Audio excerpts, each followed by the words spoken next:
So many people have the wrong idea about blue notes. In my many years as a guitar teacher, I've seen this again and again, mostly with students who have gotten this idea from other places. The explanation goes something like that. So you have the regular, right, pentatonic scale, this one. And if you want to make it a blues scale, all you got to do is add the blue note, right? This one little magical note, the lowered fifth degree, this one. And there you go.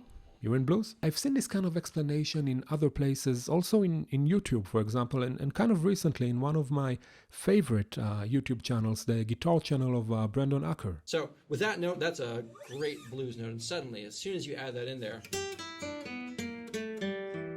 you're in the world of the blues. Okay, much respect for this video, but this is an oversimplification. I mean, yes, okay, this lowered fifth degree is in fact a blue note, but it's only one example of a blue note, and if you ask me, you might even say it's the least important one. And to present this lowered fifth degree as the sole example of blue notes just because, you know, it's outside of the regular pentatonic box is somewhat reductive to me. So what is a blue note? Simply put, blue notes describe the tendency of early blues musicians to change, to alter certain notes, certain degrees of the major scale, creating a mixture between major and minor that defines the blues sound. What it means practically is when I'm playing this this famous pentatonic box, this E minor pentatonic box, right? This is E minor pentatonic, over the context of E major blues, right?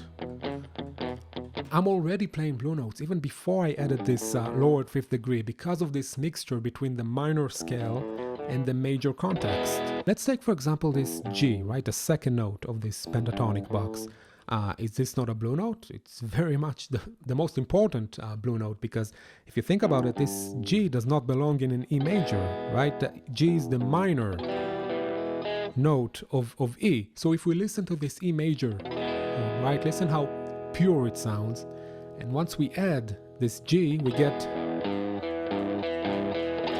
right, we immediately in the blues atmosphere, I would even say defiles it somehow. It makes it more earthy and spicy and angry.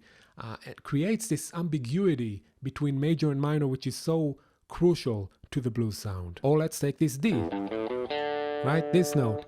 The D makes the tonic chord kind of a dominant. So the home chord of blues has tension in it. So that's what creates this feeling of everlasting tension, and the tension that never resolves in blues, because instead of this that we have from classical music, now we get this.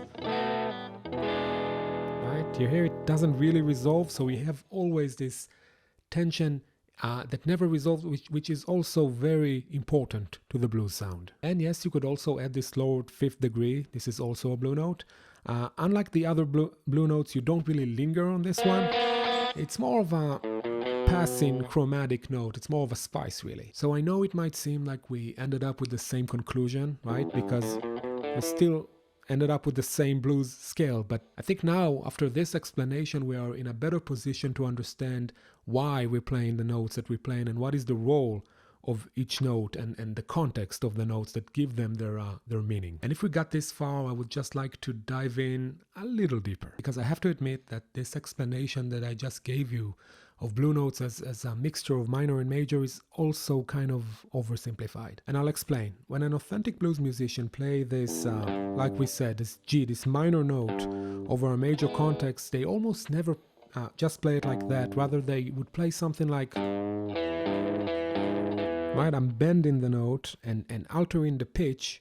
So if this is the minor note and this is the major note, the blues is somewhere here in the middle, between the notes. This is why the blues loves the guitar and the harmonica so much, because of this ability to bend notes. And this is also what makes blues so hard and in fact impossible to be described with Western musical notation, because the blues is in fact microtonal. It's outside of the Western notation system. It's between the Western notes. So the blues scale is not really a scale in the Western sense. It's not about playing these notes instead of others. Rather, it's about these pitch complexes. It's between, somewhere between the major, the minor, and the rest of the blue notes.